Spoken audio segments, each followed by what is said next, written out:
Well, good day, everyone, and welcome to Cochrane Canada Live, the research webinar series brought to you by the Canadian Cochrane Centre.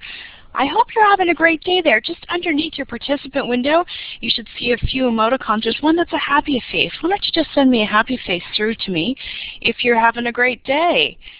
I just wanted to thank the funding agencies of Cochrane Canada, those being the Canadian Institutes of Health Research, in particular their Knowledge Synthesis and Exchange branch, and to 7 of their research institutes for funding us during this period. Thank you to CIHR. I would also like to extend a special thank you to the Pan American Health Organization, that is the regional office of the WHO for the Americas, to their Research Promotion and Development Division for providing Illuminate Live to us. Thank you to PAHO, a valued partner of the Canadian Cochrane Centre. And I just want to bring your attention to the Cochrane Bias Methods Group. Today's speaker is Isabelle Boutron, and she will be speaking to us about blinding. This is their website at ohri.ca/BMG. So feel free to browse their website and find out more about the group. And I just want to remind you today about the way that Illuminate works. If you want to ask a question, all you simply need to do is click on this button right here, which is a hand with an arrow, and that will allow a queue to form in the participant window.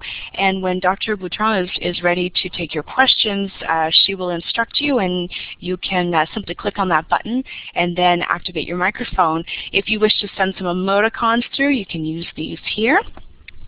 Send happy face or applause through. Now, if you're joining us without a microphone, feel free to use the chat room, and that's located just below the participant window, and you can just type your question in there and then send it through, and Dr. Boutron will be happy to answer the questions when she's ready to take them. The format of today's webinar is one person's audio activated at a time. So we ask that, yes, when it's time to take questions, you would click on that raised hand button, and we will instruct you when you're ready to take your questions. So simply click here on this button and then ask your question. And then I just remind you to click the button again, and what that does is it releases your audio and then allows the speaker to come back to answer your questions. And so without further ado, I am pleased to introduce Isabelle Boutron. She is an assistant professor in the Department of Clinical Epidemiology and also is a co-convener of the Cochrane Bias Methods Group, and she's located in Paris, France.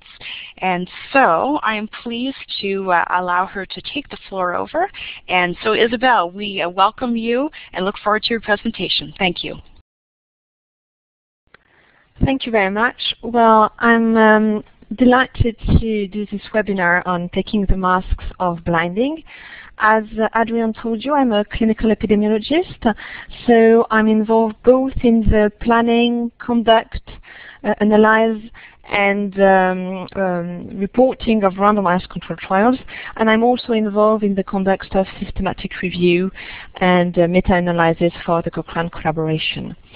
My research mainly focuses on internal validity, and especially on internal validity for trials assessing non-pharmacological treatment. And for this purpose, I was particularly interested by the issue of blinding. So my presentation will first, the outline of this presentation. In a first step, I will provide you the definition and importance of blinding. Then we will discuss all the different methods of blinding that can be used. We will discuss whether the success of blinding should be evaluated in randomized controlled trials.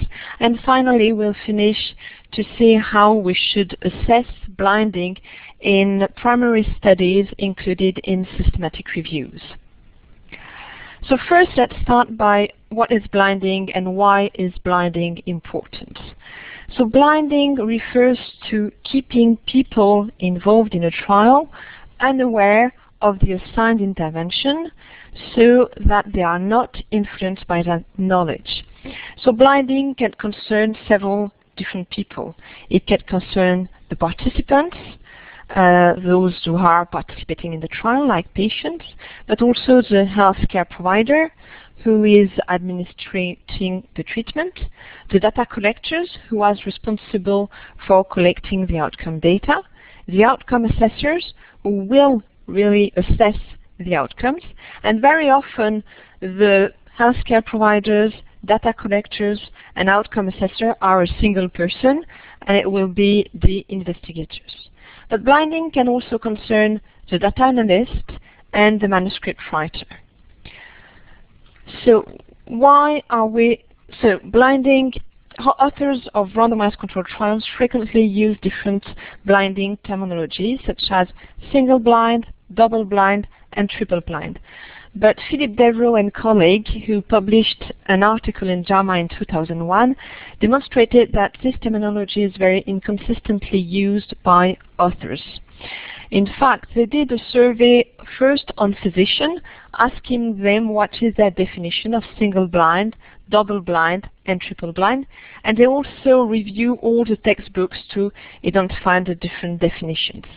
And they showed that in the survey on physicians, they had 10 different definitions for single blind, 17 different definitions for double blind, and 15 different definitions for triple blind. Similarly, in textbooks, there were 5 different definitions for single blind, 9 different definitions for double blind, and 7 different definitions for triple blind. So currently it is recommended, and especially it's recommended by the consult group, to not only report the terminology single, double, and triple blind, but to clearly specify in published randomized controlled trial who is blinded. So why are we doing blinding in randomized controlled trials? Well, blinding aims to reduce the risk of bias because knowledge of the interventions may affect the amount of attention given or co-intervention received by the patients, but also patients' participations, follow-up, and crossover from one arm to the others, and all the outcome measurements. So blinding is aimed at avoiding 2 different types of bias, performance biased and detection bias. Performance biased is defined as being systematic differences between groups in the care that is provided or in exposure to factors other than intervention of interest. So it could concern differential dropouts, differential crossover, or differential administration of co-intervention.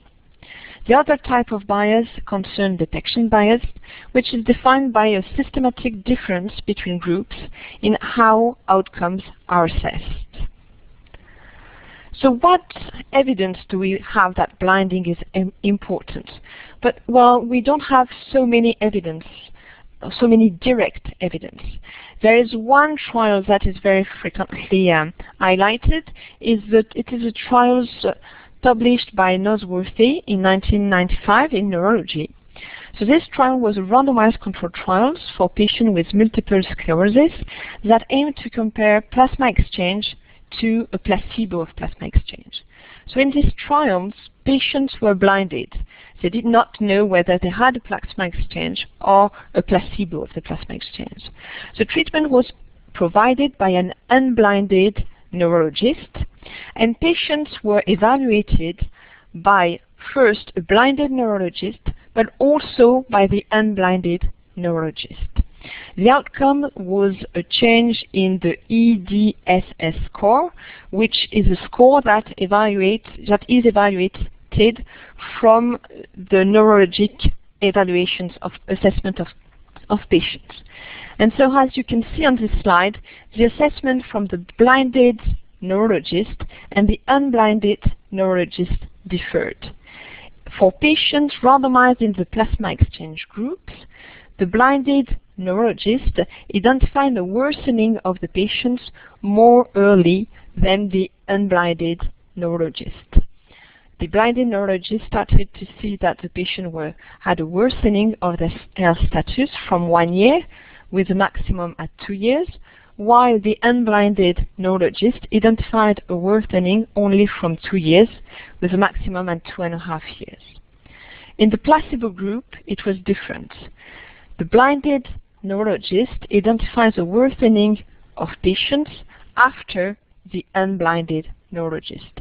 In fact, at the beginning of the study, the unblinded neurologist identified a worsening of patients with a maximum at 6 months, while the blinded neurologist identified a worsening only after 6 months with a maximum at 1.5 years. So in these trials, if the results were analyzed according to the unblinded neurologist, the results would conclude that plasma exchange is beneficial for patients.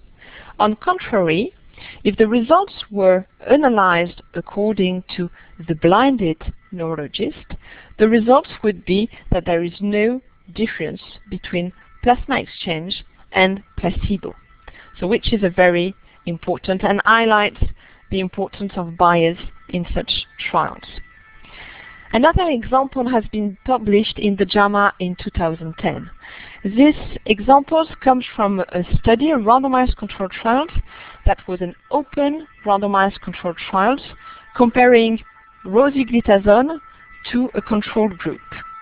And in these trials, the patients were evaluated by unblinded physicians, and the investigator randomly select a sample of 549 case report forms. And these case report forms were evaluated by a blinded adjudication committee. And so the investigator could identify some problems that were errors from the case report forms compared to the blinded assessment by the adjudication committee. And so in 12% of the case report forms, there was discrepancies between unblinded physician and blinded adjudication committee. And these errors were more frequent in the rosiglitazone group, and these errors were more often favoring rosiglitazone. So again, you can see the influence of lack of blinding on the assessment of the outcome.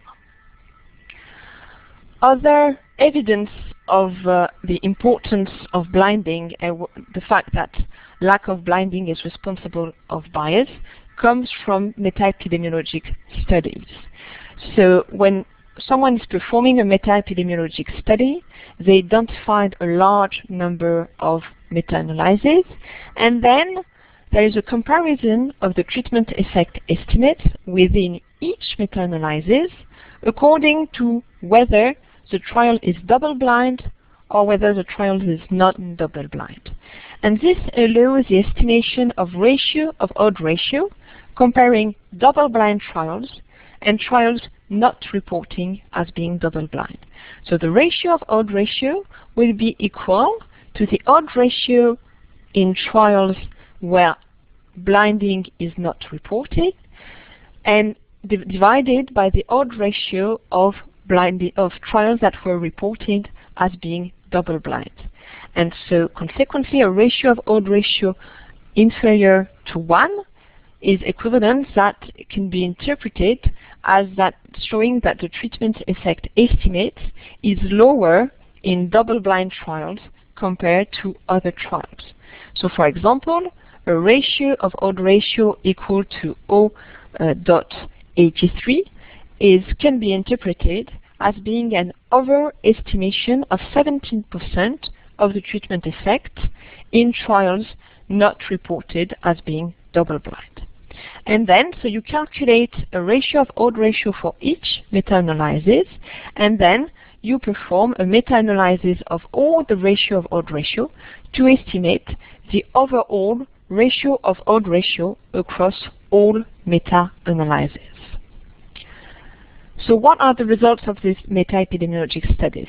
Well, the first to perform meta-epidemiologic study was Kenneth Schultz, and he published it in the JAMA in 1995, and he showed that the ratio of odds ratio between double-blind randomized controlled trials and unblinded randomized controlled trials was 0.83, so an overestimation of 70% of the treatment effect estimates.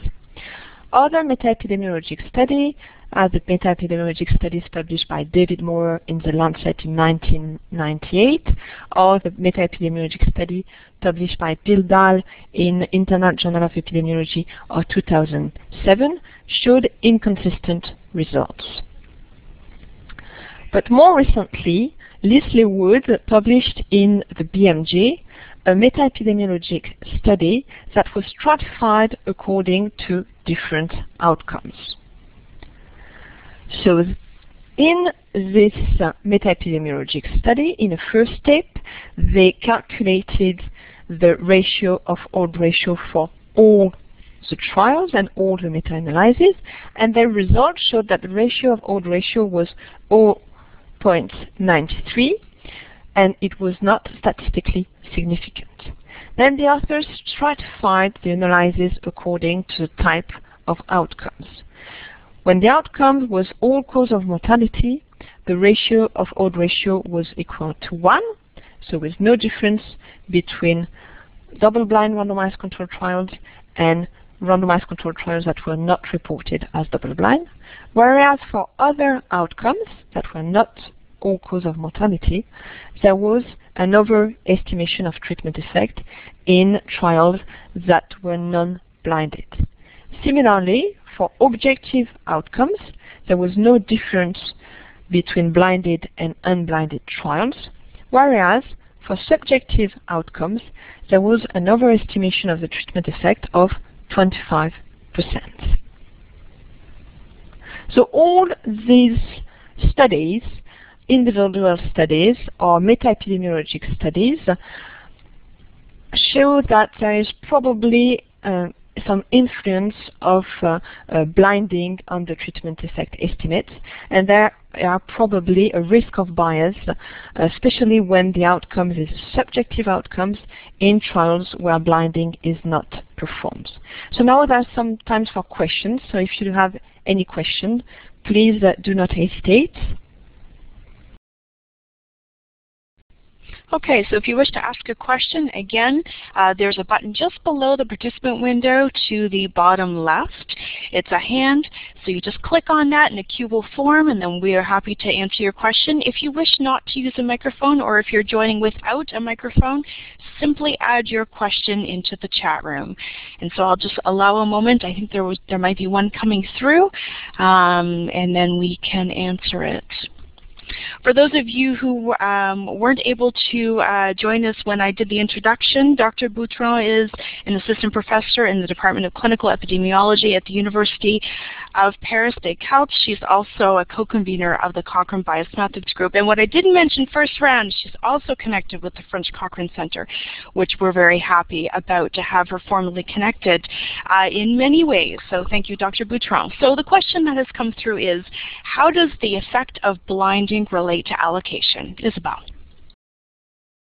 Well, thank you. That's a very interesting question. Well, actually, when the first step related to randomization to avoid the risk of selection bias is to have allocation concealment. So to make sure that the investigator, when is going to include the patients in the trials, will not know what the treatment, treatment the patient is going to have. So in a way, allocation concealment is always feasible.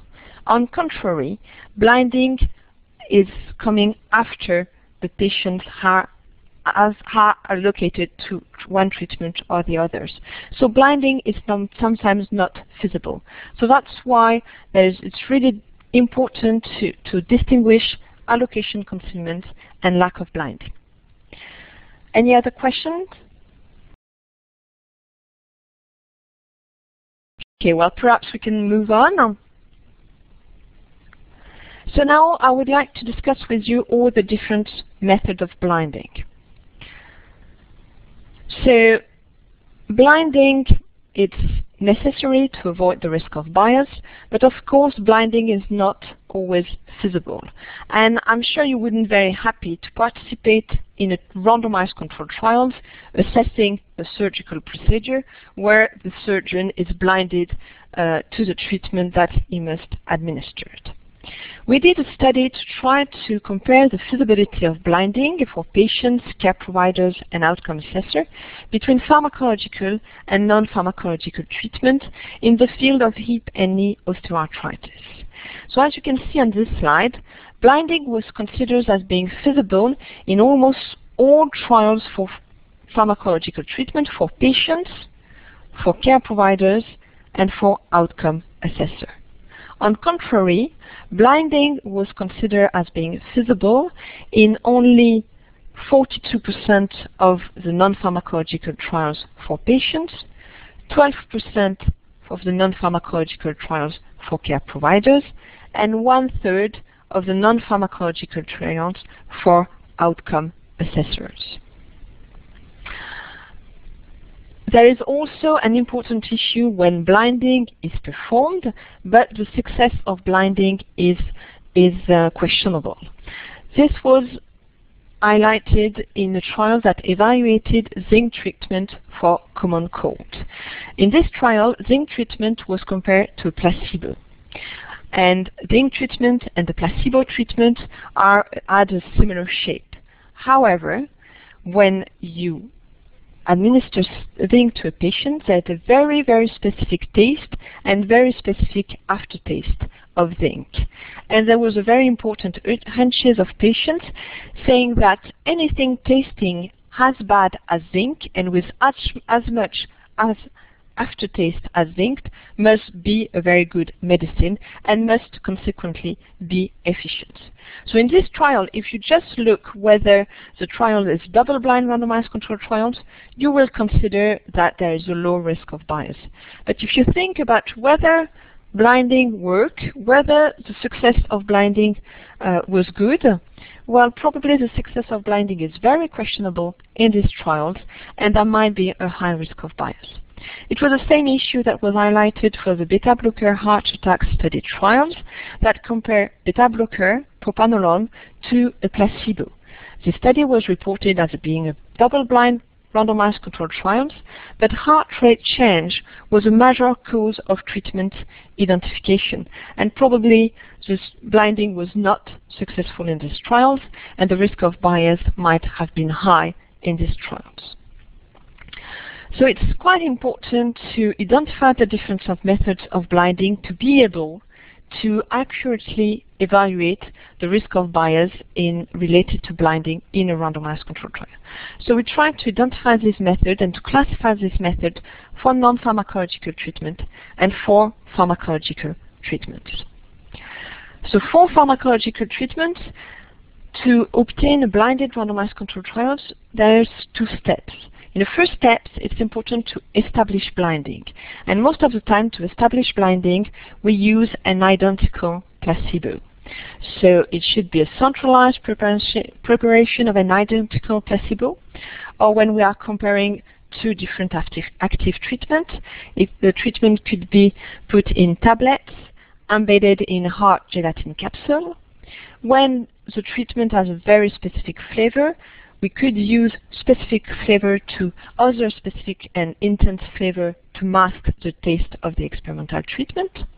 When the treatment is an injection, you could have to use color match injection or to use opaque syringes or opaque bottles to make sure that patients and care providers are blinded to the treatment administered.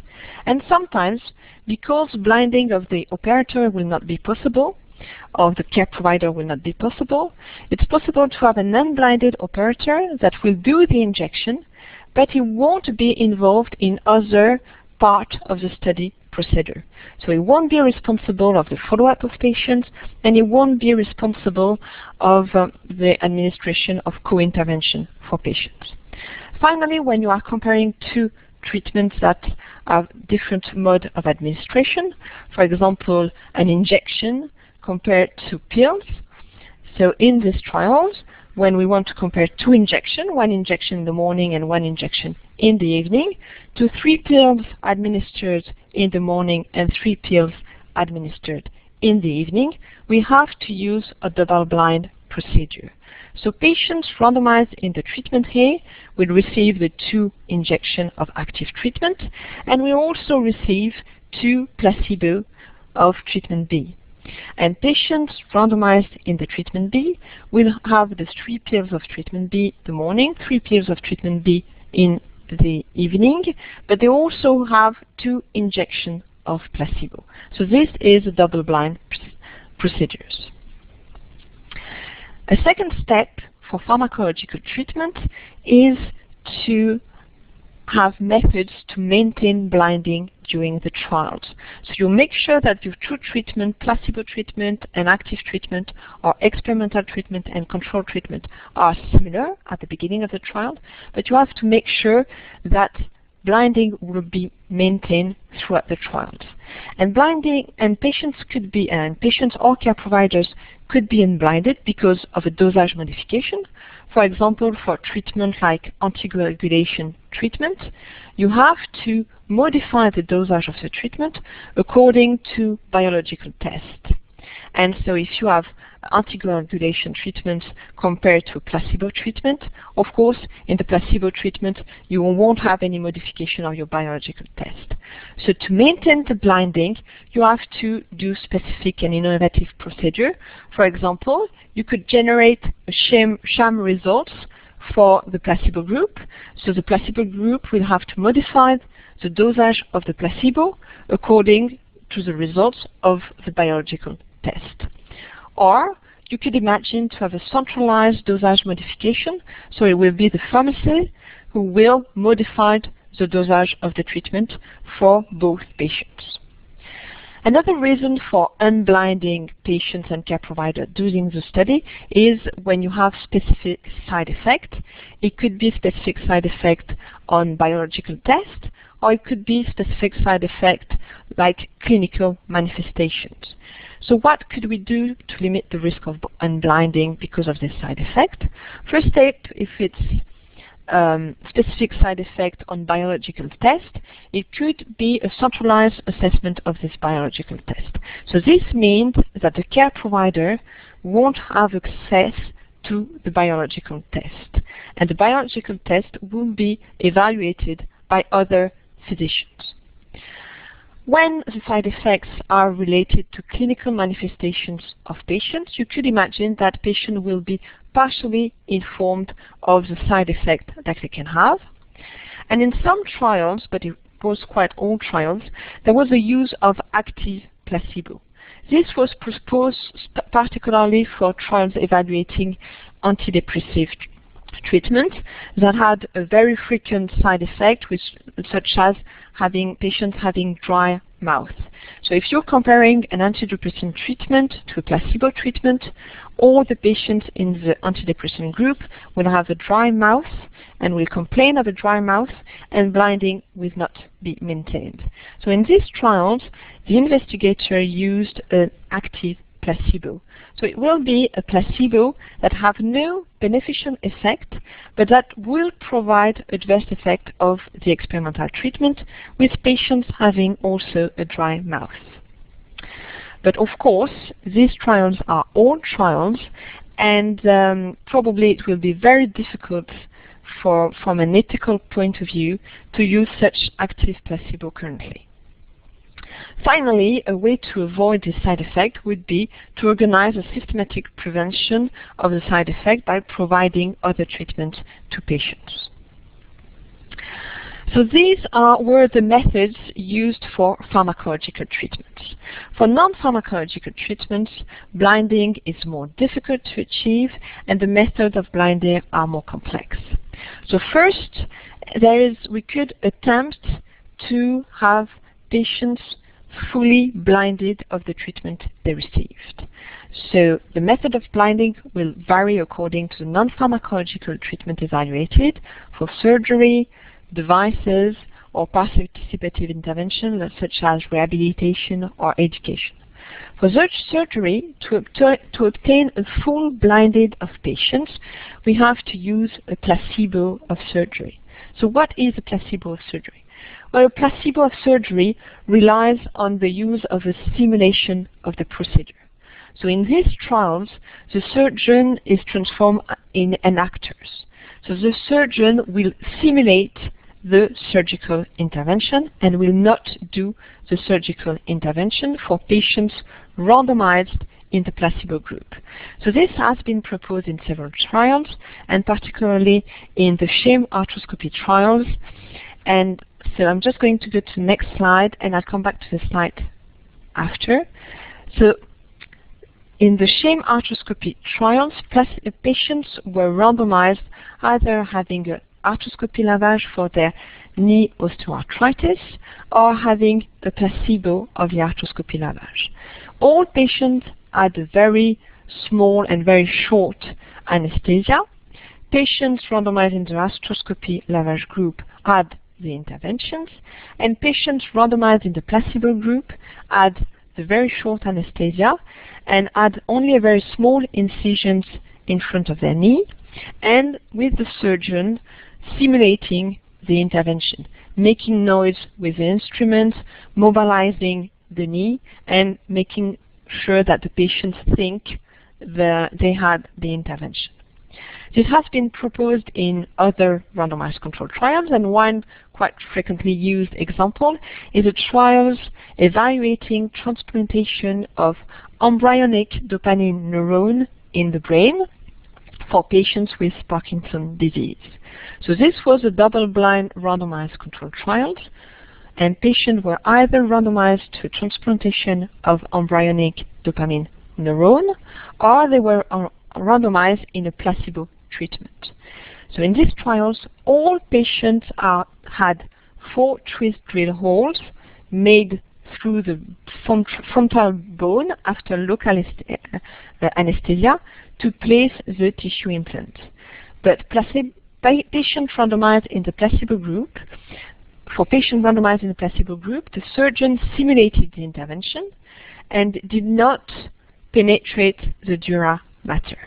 And in the end of the intervention, just after the intervention, patients did not know whether they had the surgical procedure or whether they had the placebo procedure. So of course, these simulated procedure raised some very important issue. The main issue is an ethical issue, because the placebo proposed in such trials is not devoid of risk, and patients have some risk to have the placebo treatment. Another important issue is related to the lack of external validity, because in such trials, several patients will refuse to participate in a randomized placebo-controlled trials for surgery because they won't agree to have surgery, a placebo surgery, and probably the participants who really accept to participate in such trials are very different from those who will have the intervention in clinical practice. For example, for the sham arthroscopy trial, we had about 40% of eligible participants who refused to participate. So now let's have a look for the other type of non-pharmacological treatments. For devices, the placebo can be the use of an inactivated device, such as, for example, when you are evaluating the efficacy of ultrasound treatment, you could use a sham ultrasound treatment, so that it will be the same machine with all the lights being on when the machine is functioning, but no ultrasound provided to patients. For rehabilitation, education, psychotherapy, the placebo is frequently an attention-controlled intervention, which will be provided at the same frequency, same duration of the different session, but with a different content. For example, if you're evaluating an education program, you will provide in the placebo group a sham education program talking about other issues, but they will have similar frequency, similar duration of session, but a different content.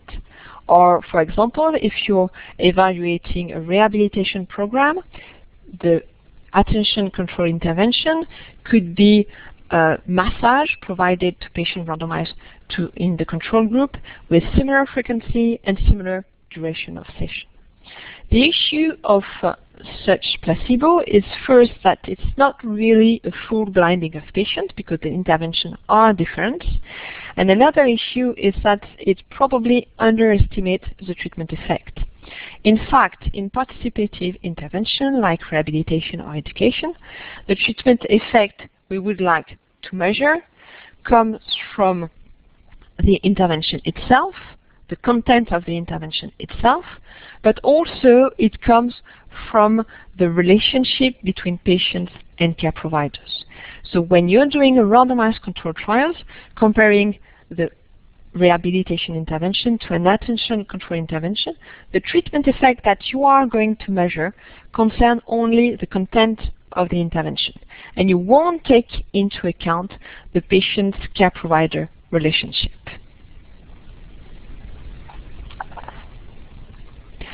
So that were the methods used to obtain full blinding of patients. But there are also methods that are proposed to obtain a partial blinding of patients, with patients blinded to trial hypothesis. So in these cases, the experimental treatment and the control treatment are really different. For example, in a trial evaluated physiotherapy for knee osteoarthritis, the placebo treatment consisted of sham ultrasonography. And so the physiotherapy treatment and the sham ultrasonography treatment were really different. Or in a trial evaluating lifestyle advices, patients randomized in the placebo group had a placebo treatment of pharmacological treatment, which was a syrup of placebo. And so in these trials, to obtain partial blinding, we have patients who will be blinded to trials hypothesis. And so in a way, the information provided to patients will not be complete. For example, patients can not be informed about the existence of a placebo, or patients cannot be aware of the nature of the placebo. So for example, if we take the example of physiotherapy of knee osteoarthritis compared to sham ultrasonography. Well, in these trials, we could imagine that patients are informed that we are comparing two treatments, that we don't know which treatment is a more effective treatment, that this treatment will be different, and there are two supposed active treatment. And so we can inform the patient that for scientific reason, we cannot tell them all the hypotheses of the trials, and just in the end of the trial, they will be informed that our hypothesis was that one of the treatment was a placebo treatment.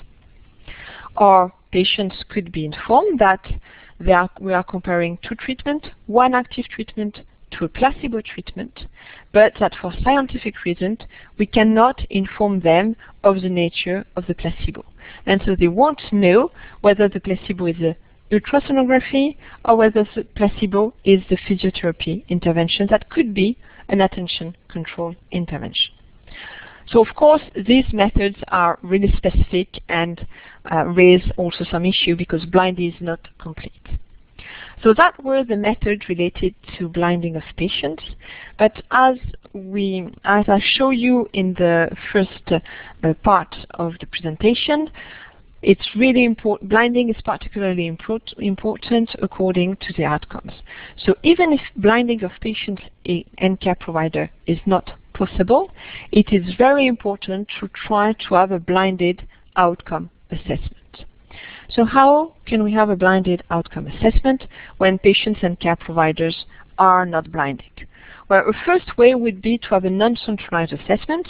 So patients will be evaluated by blinded and independent outcome assessors, and they will be informed not to reveal their treatment to the outcome assessor, and all the possible manifestations of that treatment, such as scars, will be masked. So there are some evidence that such assessment, the success of such method of blinding is not adequate, because very often the independent and blinded outcome assessor will guess which treatment had the patient, because very often they have to discuss with the patients, and in one way or another the patients will inform them what treatment they received. The best way to do it would be to have a centralized assessment of the outcomes. So it could be centralized assessment of radiography, a centralized assessment of a video of a physical exam of the patient, a centralized assessment of an audio tape of interview between the patients and one care providers, or a centralized assessment of photography of scars, for example. However, it's very important to highlight that when the outcome is a patient-reported outcome, such as, for example, pain, well, if patients are not blinded, it won't be possible to have a blinded outcome assessment. So that were the different methods of blinded. Now I would like to discuss with you whether the success of blinding should be evaluated. So as I told you before, there are some reasons that blinding might not be successful. The reason could be linked to the physical characteristics of the physical characteristics of the treatment, such as experimental treatment with very strong taste, very strong aftertaste, very specific odor, very specific color.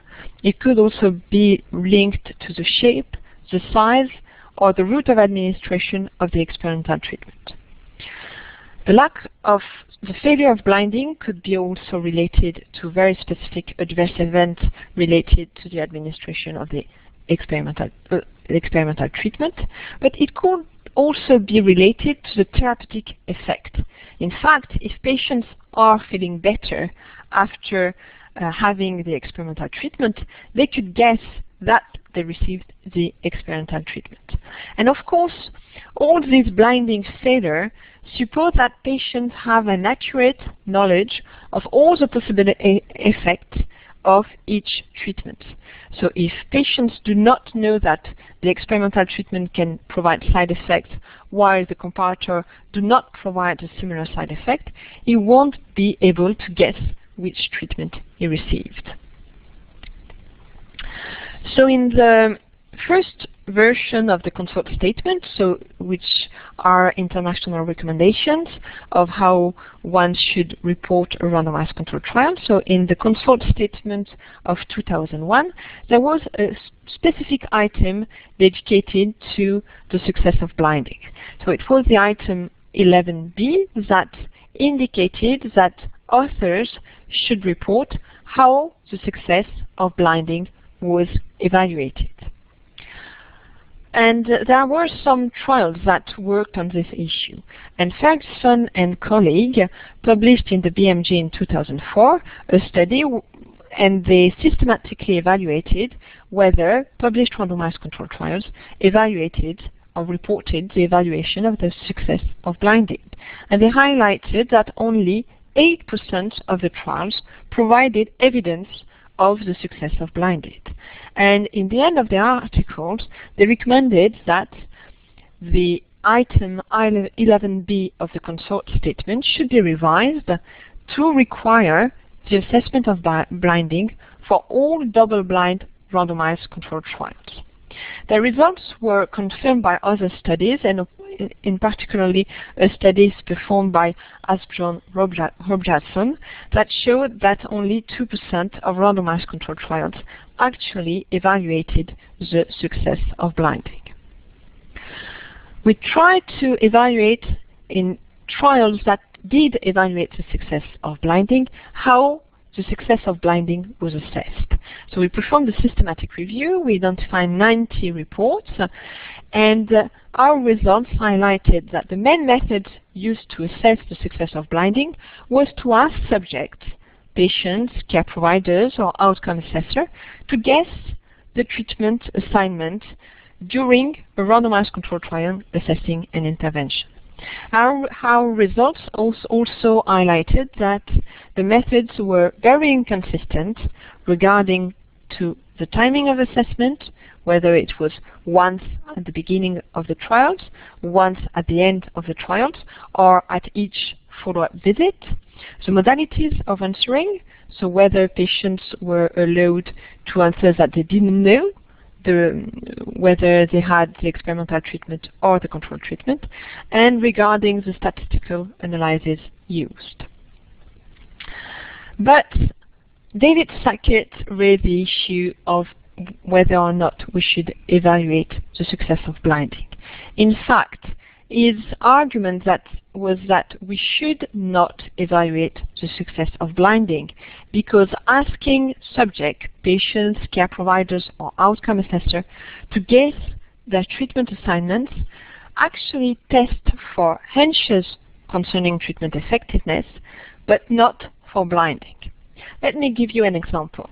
In the randomized control trials that I've shown you before that evaluated the effectiveness of surgery for Parkinson's disease, where patients were randomized to surgery or to a placebo of surgery, the results of the trial was that there was no statistically significant difference in the surgery group compared to the sham surgery group.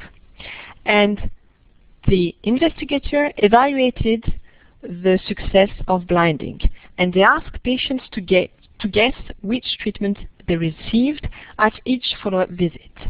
At the beginning, just after the intervention, so just after the surgery, 76% of all the participants believed that they received the real treatment. But at the end of the trials, because probably most patients were disappointed by the results of the treatment, only 33% believed that they received the real surgical treatment. And those who believed that they received the surgical treatment had better outcomes.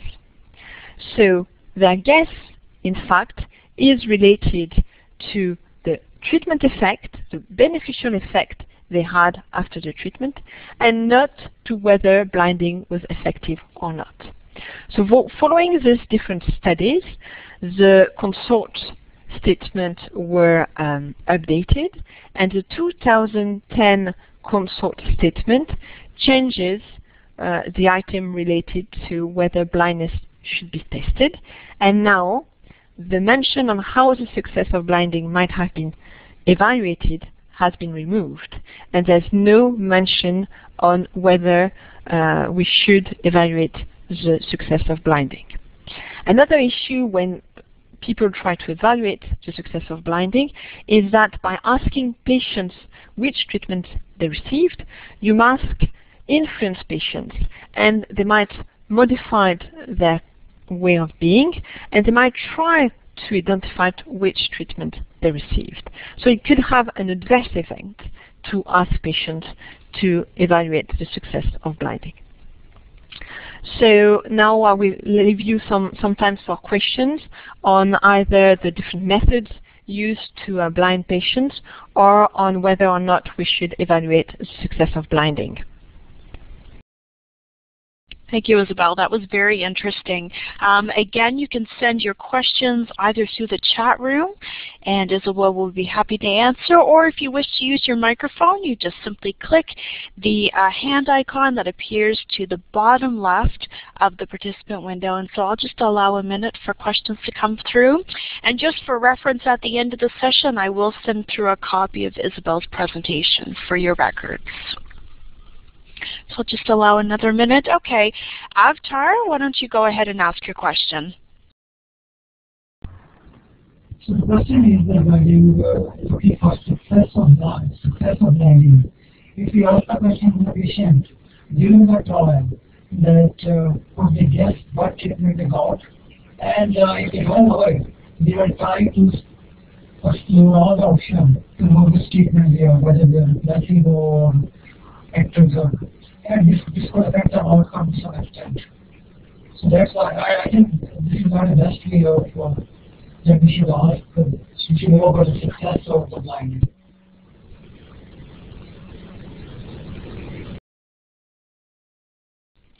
Avtar, we had some difficulty hearing you. There seemed to be a bit of fuzz when you were asking your question. Could I ask you to insert it into the chat room, and then Isabelle can answer it.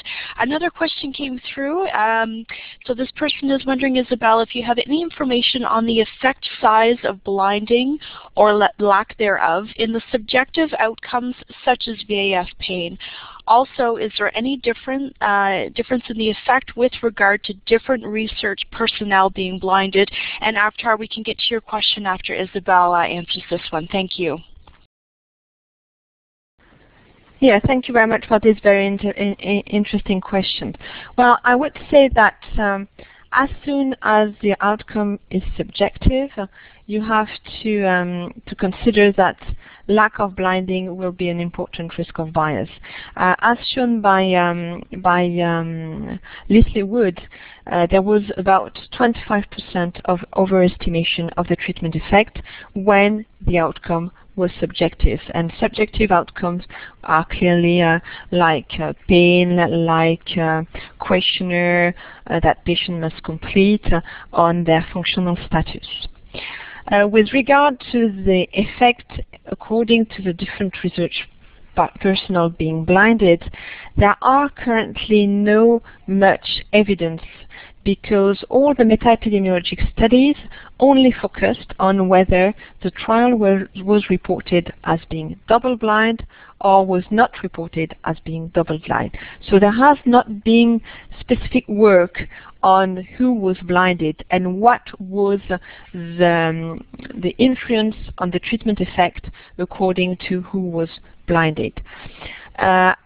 I would like to add that we are currently, Astron Robertson from the Nordic Cochrane Center is currently finishing a systematic review where he systematically identified all randomized controlled trials that had an assessment by a blinded outcome assessor and by an unblinded outcome assessor. And he tried to so he did a very, very complicated method to identify all the trials. He identified quite a lot of trials, and he did a systematic review to compare the treatment effect when it is evaluated by the unblinded outcome assessor compared to the treatment effect when it's evaluated by the blinded outcome assessor. And he showed that there is an overestimation of the treatment effect. So this work is in process and should be and is submitted, and it has been presented at the last Cochrane meeting. Okay, thank you. And a follow-up question, Isabelle, was do you have any reference on the 25% treatment effect on lack of blinding?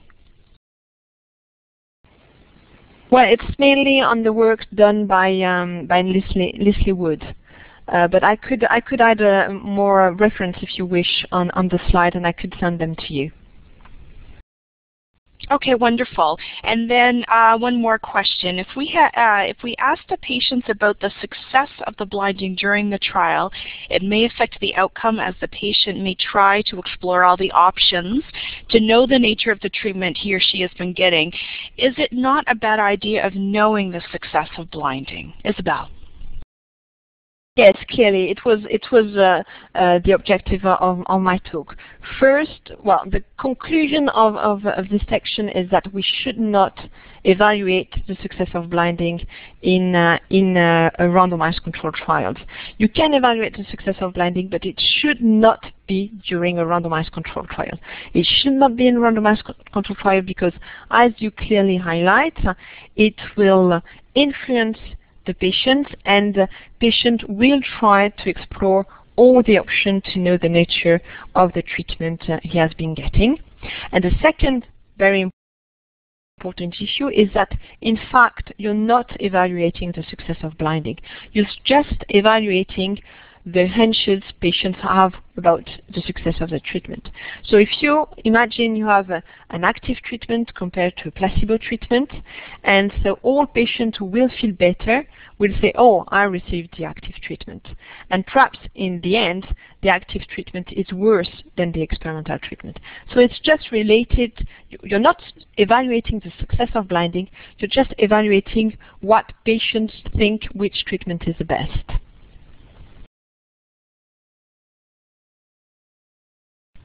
Well, if there is no other questions, I can move forward.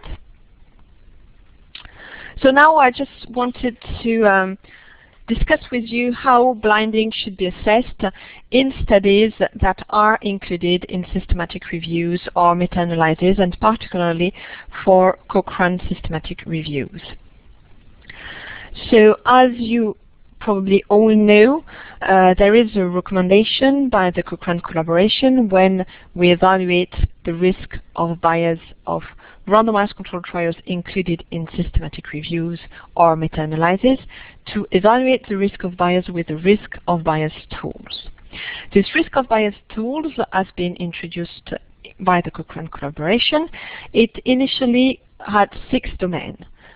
Two domains related to the randomization, whether the sequence generation is adequate, whether the allocation was concealed, one domain dedicated to the blinding of participants, personnel, and outcome assessor, one item dedicated to incomplete outcome data, one item dedicated to selective outcome reporting, and one item dedicated to other sources of bias. Recently, this tool has been evaluated, and following this evaluation, the tool has been modified. And now we have 7 domains in the risk of bias tools. And the domain related to blinding has been divided in 2 domains. One domain dedicated to blinding of participants and personnel, and one domain dedicated to blinding of outcome assessors. So the first domain related to blinding of participants and personnel actually evaluates the risk of performance bias. And this domain should be evaluated for each main outcome. So when you are evaluating the risk of performance bias, so you have to identify all the supports for your judgment and to describe all measures used, if any, to blind study participants and personnel from knowledge of which intervention a participant received. And then to provide any information relating to whether the intended blinding was actually effective. Following these 2 steps, you have to make a judgment and to decide whether there will be a high risk, low risk, or unclear risk of performance bias to the knowledge of the allocated intervention by participants and personnel during the trial. So for the other item, which is dedicated to blinding of outcome assessment, again, this assessment should be made for each main outcomes, and we are exploring the risk of detection bias. So the support for judgment, you have to describe all measures used, if any, to blind outcome assessor from the knowledge of which intervention a participant received, and you have to provide any information relating to whether the intended blinding was effective or not.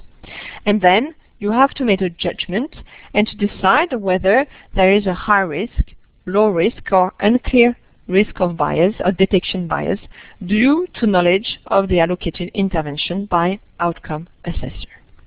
So now let's just have a look at some examples. So the first example is related to randomized controlled trials that aim to assess the efficacy of surgery versus non-operative treatment for lumbar disc herniation. So the authors performed a randomized controlled trial. The primary outcome was a change from baseline for a quality of life scale. So the medical outcome study, 36 items short form health survey, bodily pain and physical function scales. And when looking at the results, 501 patients were randomized, 245 were randomized to receive surgery, 256 were randomized to receive non-operative care, but at the end of the 2 years follow-up, in the patients randomized to receive surgery, only 60% underwent surgery, and in the group of patients randomized to receive non-operative care, 45% actually received surgery. So in these trials, if you have to evaluate whether the blinding of participants and personnel was responsible of performance bias, and whether the risk of performance bias was a low risk of bias, high risk of bias, or unclear risk of bias, well, I would probably consider that there would be a high risk of bias, because first, participants and personnel were not blinded, and second, there was a very high rate of crossover, where with patients randomized in the surgical arm having pharmacological treatment, and patients randomized in the non-surgical arm having surgery. So the bias here is probably a high risk of bias. Let me give you another example. So if the aim of a randomized control of a trial is to evaluate the effectiveness of Tai Chi in the treatment of knee osteoarthritis symptoms. In this trial, the authors report that they did a prospective, single-blind, randomized control trials of 40 individuals with symptomatic tibiofemoral osteoarthritis. The primary outcome measure in these trials was a change in the WOMAC pain subscale between baseline and 12 weeks. The WOMAC pain subscale is a validated self-administered instrument specifically designed to evaluate knee and hip osteoarthritis. And in these trials, the study physician who evaluated the patients was blinded to group assignments. So how would we evaluate the risk of detection bias?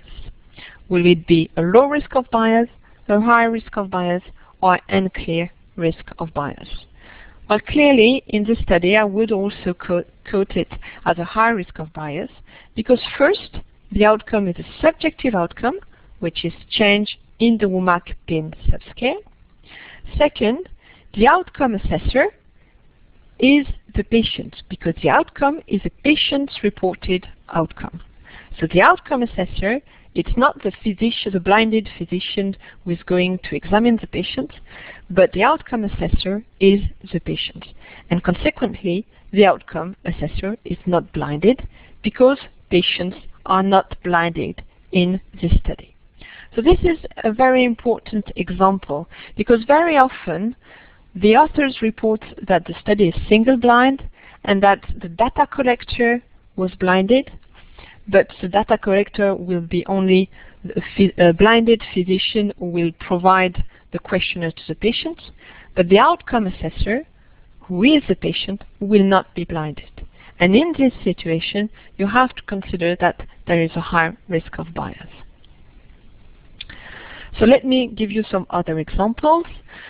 Here, when we want to evaluate the blinding of patients and personnel, if the quote in the article is that the authors performed the double-blind, double-dummy procedure, and that they clearly describe that procedure, such as, for example, a high and low dose tablet or capsule were indistinguishable in all aspects of their outward appearance, and for each drug, an identical match placebo was available, and for this placebo, the success of blinding was evaluated before the trial, before distribution. And here, there is clearly a double-blind procedure that seems to be effective, and we could consider there is a low risk of performance bias. For blinding of outcome assessment, if we consider an outcome that will be a patient-reported outcomes, in these trials, we know that it's double-blind randomized control trials, that the double-blind procedure is probably adequate so that patients are blinded, so that the outcome assessor will be blinded, and so we can consider that there is a low risk of bias. In the same trials, if the outcome is mortality, well, and if mortality is obtained from medical records, and that you don't believe that this will introduce a bias, again, it should be quoted as being low risk of bias. So In conclusion, I would say that blinding is a cornerstone for therapeutic evaluations, but that the difficulties of blinded raises difficulties in appraising the risk of bias of randomized controlled trials. And that it's important to first identify who is blinded, then to determine whether, according to what is described, the method of blinding is successful, and then to determine the impact of the lack of blinding or inadequate blinding on the outcome for the risk of performance bias for patients and personnel, and for the risk of detection bias during the outcome assessment. And for the detection bias, the type of outcome assessment will be particularly important. So now if you have any other question, I'd be happy to answer it.